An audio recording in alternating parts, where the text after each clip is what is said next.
Olá, amadores! Gente, não tô gritando, não tô fazendo muito estardalhaço, porque hoje o assunto é sério. Hoje é o primeiro vídeo no canal falando sobre crise de pânico e depressão. Eu separei algumas perguntas, porque eu fiz um post ontem falando sobre a minha luta que eu tenho essa condição há 14 anos, que eu luto contra a crise de pânico e depressão, e eu vou falar um pouco aqui para vocês sobre a minha trajetória e sobre as perguntas que as pessoas me fizeram. Então vem na minha que você passa de ano. Vem!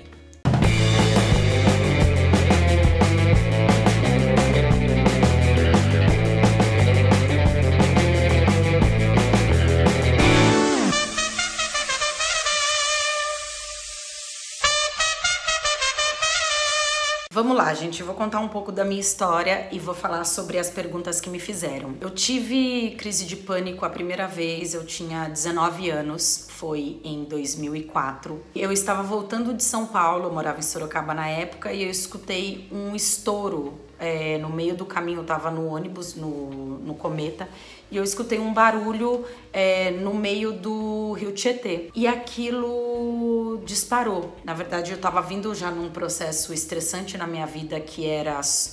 eu tava fazendo cursinho, e aquilo tava me deixando muito mal. Eu acho que começou daí. A grande verdade, que eu vou contar pra vocês depois... As minhas crises de pânico, elas começaram na infância e eu só fui me dar conta depois, com 19 anos. Eu já tive uns episódios de crise de pânico na infância, que num outro vídeo eu falo pra vocês, então façam as perguntas aqui, tá? Falando exatamente como ela começou, então foi... e que deu sequência, foi com 19 anos. Eu fui parar no médico, eu achei que eu estava morrendo, eu achei que eu estava ficando louca. O primeiro médico que eu fui foi um neuro, e o neuro fez uma tomografia e falou: tá tudo bem, eu acho que você tem que ir pro psiquiatra. Quando ele falou essa palavra, a primeira coisa que veio à minha cabeça foi: vou ficar louca. Porque na época eu era muito preconceituosa. E eu acho que até hoje, quando você escuta a palavra psiquiatra e medicamentos, você tem muito preconceito. Não queria tomar medicação. Então, a primeira coisa que acontece com você quando você se depara com um problema psicológico é: eu não sou louca, eu não preciso disso. Esse é o primeiro erro da sua vida. Ter pessoas do seu lado que digam pra você: vá, você precisa tomar, isso é importante, você precisa fazer isso, é essencial. Imagina, eu no interior de São Paulo, a minha família não sabia como lidar, e foi muito triste porque as primeiras crises foram muito fortes. Eu tinha crise todos os dias, eu não saía de casa. Eu não conseguia sair de casa com medo de morrer, porque eu achava que eu ia morrer. E eu sofri muito preconceito nesse momento. Eu lembro que eu escutei de uma pessoa muito próxima falando: você vai deixar os seus pais doentes, os seus pais vão ficar doentes. Então você imagina uma pessoa com 19 anos passando por um processo de crise de pânico, precisando ser acolhida e escutar isso. Foi um momento muito difícil da minha vida. Aí eu escutei, eu lembro que eu namorava na época, eu lembro que eu escutei de amigos, eu lembro até hoje, a pessoa falou assim: você vai acabar com o seu relacionamento porque você não se controla. E isso foram coisas muito difíceis. E que hoje eu olho para trás e falo: como as pessoas são infelizes no que elas falam, não é mesmo? A única coisa que você não precisa escutar é esse tipo de coisa. Quando você tem qualquer problema psicológico, é muito difícil, porque eu vou dar um exemplo muito claro. Quando você quebra o braço, você tá vendo o braço quebrado. Você sabe que você tem que colocar uma tala, que você tem que colocar um gesso, que você tem que tomar um medicamento. Tudo que não é visto, tudo que não está ao alcance dos olhos do ser humano, isso assusta. E tudo que assusta, as pessoas repelem, as pessoas tentam repelir, elas tentam dar nome aos bois. Então elas acham que é frescura, elas acham que você está exagerando, porque elas não veem o que está acontecendo aqui dentro. Se eu tivesse quebrado o nariz, todo mundo fala: nossa, você quebrou o nariz, se cuida, coloca uma tala, toma um remédio. Como o problema estava aqui e ninguém via o que estava acontecendo aqui, elas não sabiam o que fazer, como lidar. Então eu escutava muitas frases infelizes.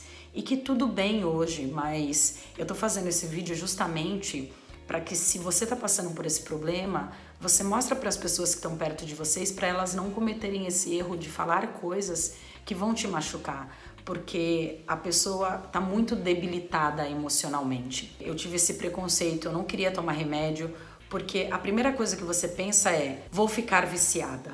Esse é o segundo erro. Quando você tem uma crise de pânico ou depressão, você precisa tomar remédio, porque o que acontece no seu corpo? O seu cérebro, ele tem neurotransmissores que se comunicam.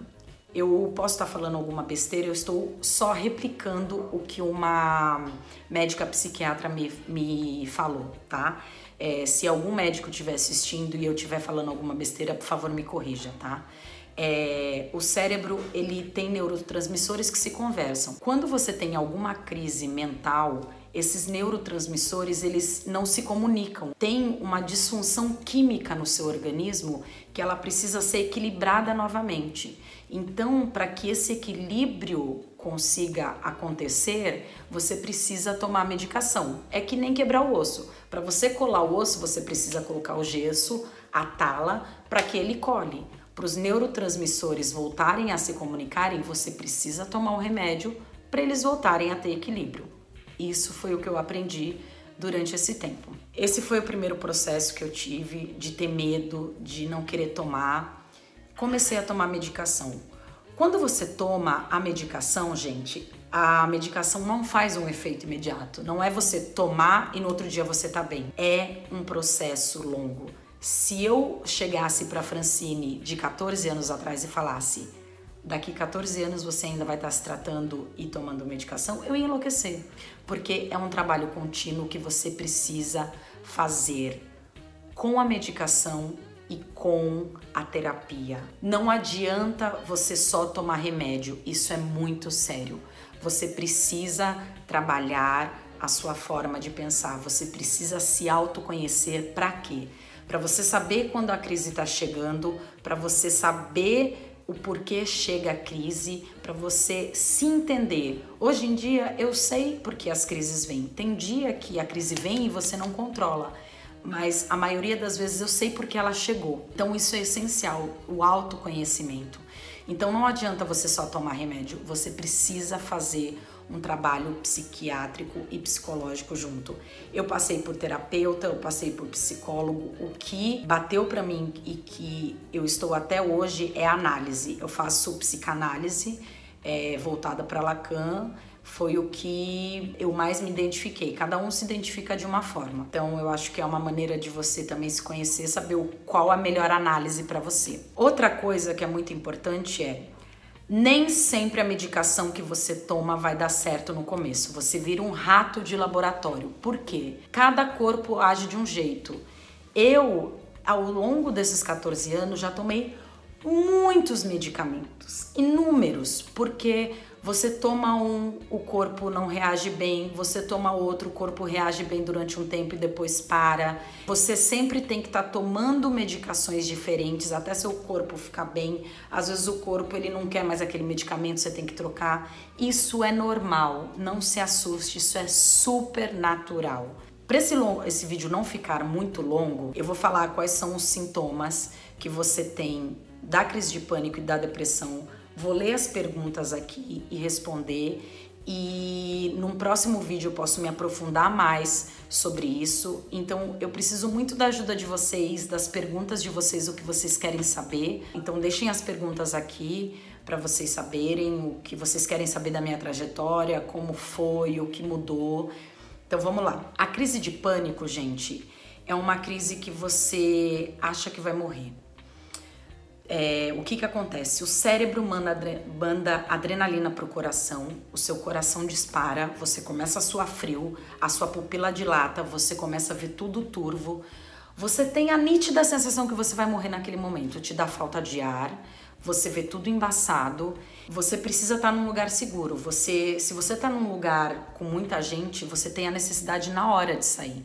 Então, se você tá com alguém que começa a ter crise de pânico e ela fala pra você: eu preciso sair daqui, não fale, não, para que já vai passar. Não vai passar.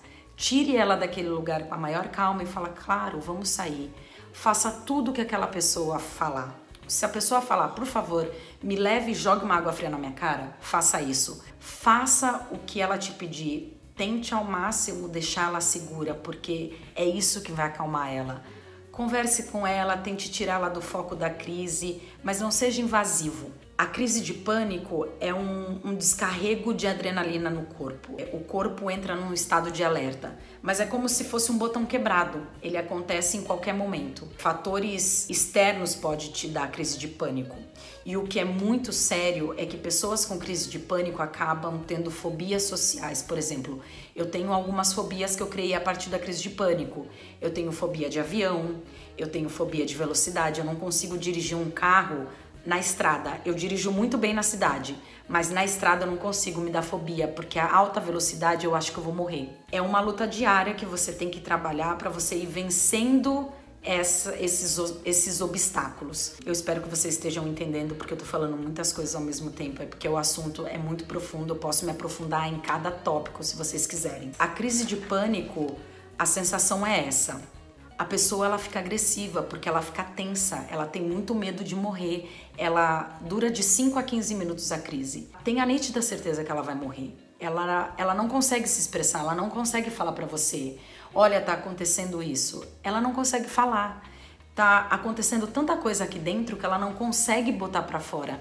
Não tente perguntar pra pessoa o que tá acontecendo. Está acontecendo. Só abrace e dê amor. É a única coisa que ela precisa. A crise de pânico é essa. Os sintomas são esses. Você sente uma agitação muito forte. Uma agitação muito forte. O corpo começa a te avisar. Você vai ter crise.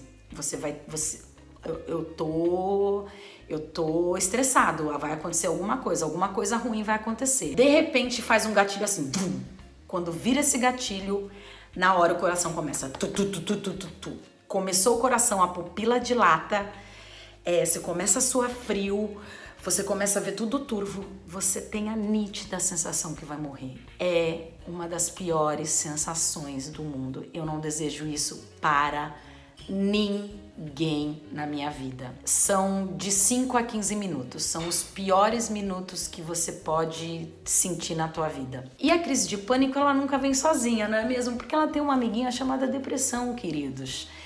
E você tem uma depressão pós-crise de pânico porque você se sente derrotado, parece que você levou uma surra no dia seguinte. Só que a depressão, ela tem outros sintomas que eu vou falar num outro vídeo. Hoje, especificamente, eu quero falar sobre a crise de pânico e num outro vídeo eu posso falar sobre a depressão, porque a depressão é para um outro assunto e que precisa ser tratada de uma outra forma. Eu separei algumas perguntas aqui para vocês, que algumas pessoas me fizeram e que eu acho super relevante falar. Tá. A primeira é: quando você foi diagnosticada com a síndrome de pânico, o que mudou na sua rotina, tratamento, medicamento, etc? Eu fui diagnosticada com 19 anos e sua vida muda inteira. De uma pessoa que vai e volta a hora que quer, faz o que quer, você começa a se olhar mais. Você tem que se cuidar, você tem que tomar medicação, você tem que fazer um tratamento e você fica em choque com isso. Você fala, como que eu preciso fazer isso? Por que que eu preciso fazer isso? Você precisa, uma pessoa com diabetes precisa fazer isso. Só que como você não vê o pânico, você fica com raiva de ter que fazer isso. O que mudou na minha rotina foi eu procurar análise, eu procurar medicamento, eu me adaptar com a minha vida nova, eu me adaptar com a minha rotina nova, eu me adaptar com os preconceitos, eu me adaptar a falar para as pessoas que preconceito na crise de pânico existe e com as doenças psicológicas.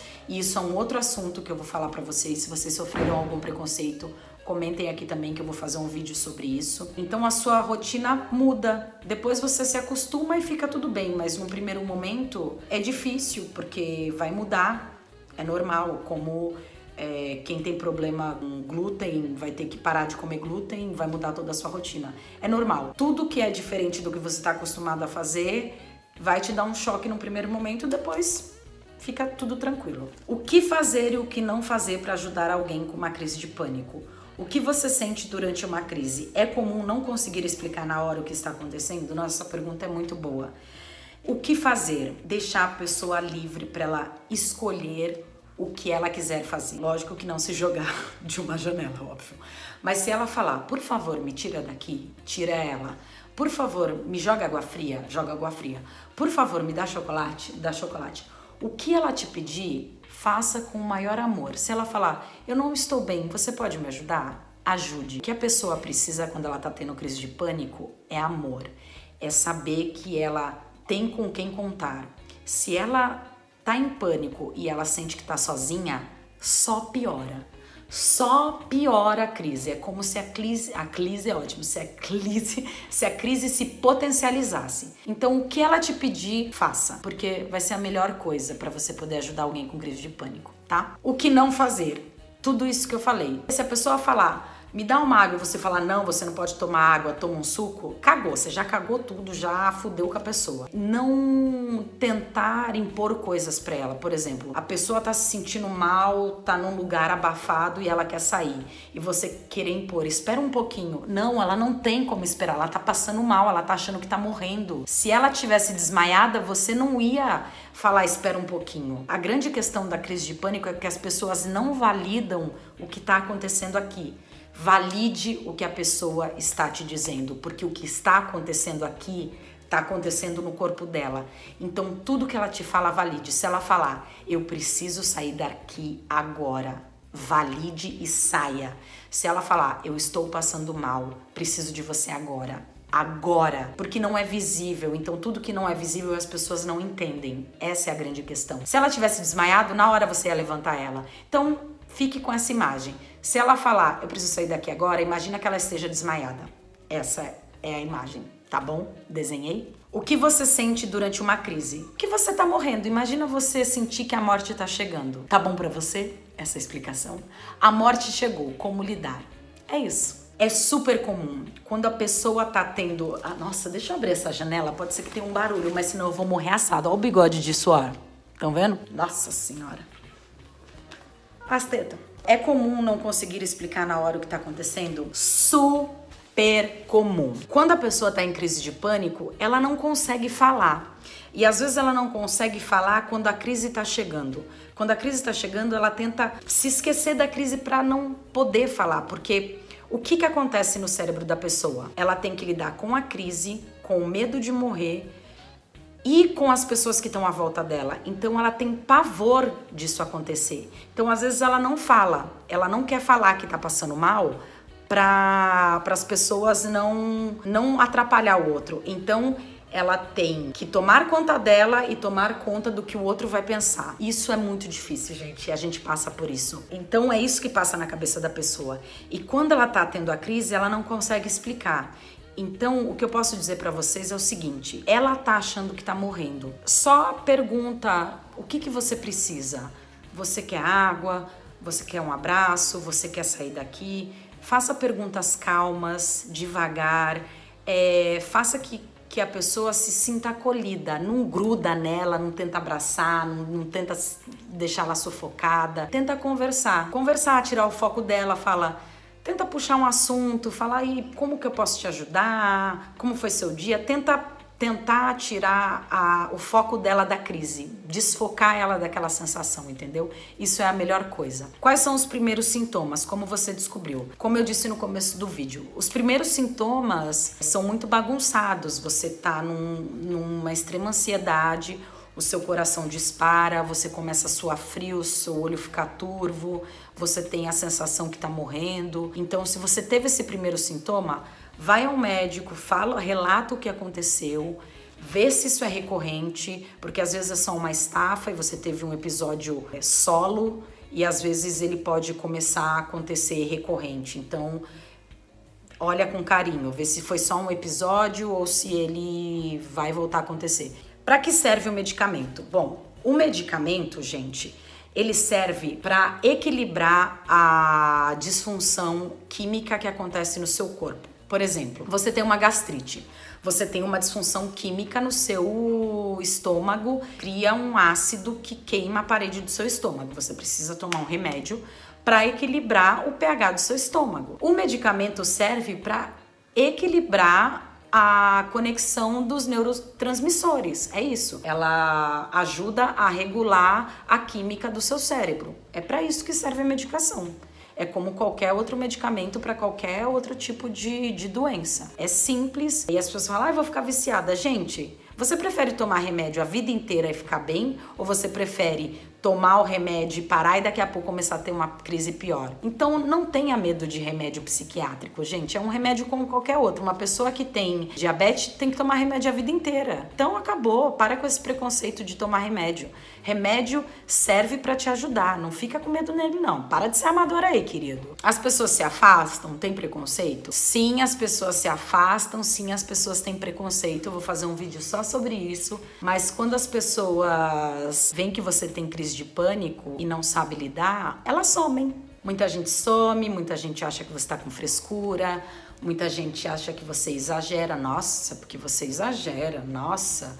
Uma vez eu lembro que eu fui numa festa e eu não tava bebendo porque eu tava tomando medicação. E eu falei, eu não posso beber. Por que você não pode beber? Porque eu tô tomando remédio pra crise de pânico. Nossa, tá louca agora? Tem que tomar remédio pra crise de pânico? E foi muito pesado pra mim aquilo. E aí, depois que eu escutei aquilo, toda vez que eu ia pra alguma festa e eu não podia tomar, eu falava, eu tomei antibiótico. Aí as pessoas falavam, tudo bem. E eu achei bizarro durante muitos anos eu ter que falar que tomava antibiótico pra esconder que eu tinha crise de pânico. Até um dia que eu liguei o foda-se e falei, tomo remédio pra crise de pânico sim, e se falar que eu tô louca, eu falar, louca tá teu cu.